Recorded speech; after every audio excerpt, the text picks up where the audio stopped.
you've been working on recently? Well, I was really just making edits to a lot of songs I made over the last almost pretty much the year.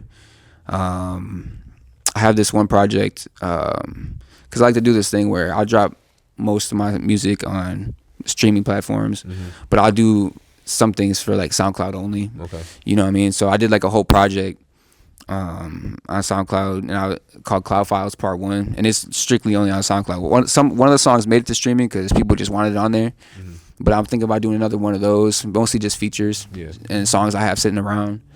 But always writing, always listening to beats if I don't always have the time for it, or I'm always even when I'm just eating breakfast, I'm in the gym, I'm listening to beats. You know what I'm saying? I'm trying to find making the most of my time, so when I do have the time, I could put everything I have into it. You know what I'm saying?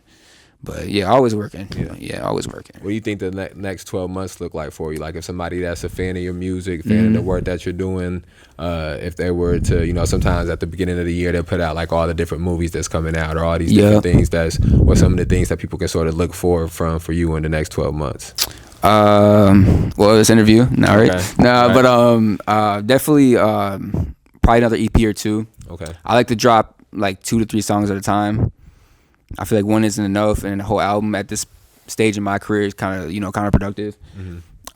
3 good songs though, because it'll be like a period over 4 or 5 or 6 months, and I'll take the best 3 songs out of that. You know what I'm saying? So definitely like 2 more of those this year. I want to start doing more visual. Definitely want to perform. Okay. Obviously, we got something in the works. You know what I'm saying? Can't say too much, but definitely something in the works. But definitely need to do that. And yeah, just keep. I would love to learn an instrument. That's really like high on my priorities. I really feel as if I'll become a better songwriter, and just being around more live music. And yeah, definitely. Yeah, I mean, I go to me and my girl, we go to church at Christian Growth Center. I don't know if you're familiar with them, but I never really been to a Baptist church like that.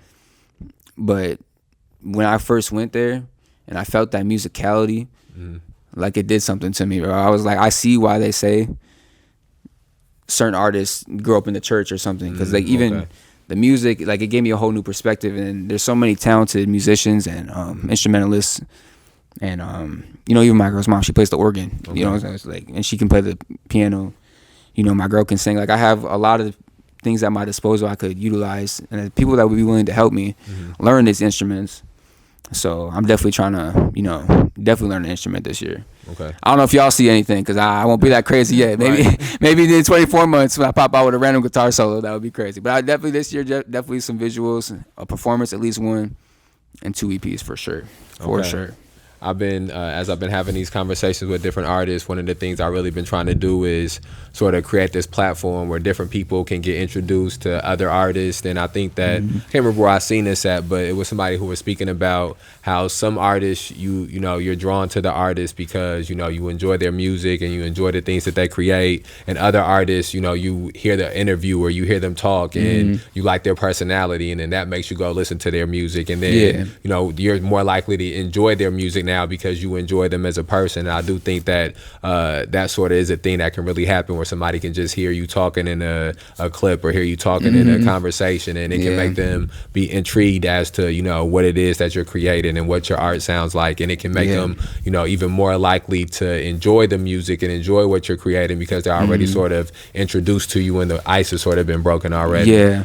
So I really want to that's one of the main reasons I've been sort of trying to get other artists to the program and sit down and have these conversations. And I think one of the other things as well is to go back with artists, in 2 months or in 3 months and see what they've been working on, see what they've been up to. And I think it's real important sometimes to interact with artists, and when one of us maybe is losing a little bit inspiration and losing a little bit of motivation, have another one of us there to be like, okay, we still got to stay slow. We said we was gonna have this happen. Like this person and when they done put out this, when hip hop and hip hop culture is real. There's a competitive nature to it. One of the things that competition can do when it's done the right way is somebody else else can motivate you to do more than you would maybe be able to motivate yourself to do. Someone else can inspire you to do more than maybe you would be able to inspire yourself to do. And so I think building this platform can be good for people who want to experience the culture, to have a way to be immersed in some of the local talent, and then people that's part of, you know, creating the culture, being able to, you know, keep themselves up and keep themselves motivated, keep themselves inspired, and then push the, you know, the culture forward. So I really appreciate you coming through. Yes, sir. Any last things you want to say before we get out of here? No, I just really appreciate the time. Yeah, obviously looking forward to other stuff we got coming in the future. Definitely. Tell everybody, you know, you can find me on the socials, on the Apple Music, on the Spotify, on the Amazon, whatever you use. Matthew Usmiller. It's actually Matt Usmiller, Usmiller. It's kind of weird, but yeah, I appreciate you so much, bro. Love, bro. Know what it is, bro. Again, man. Yes, sir. Yes, sir.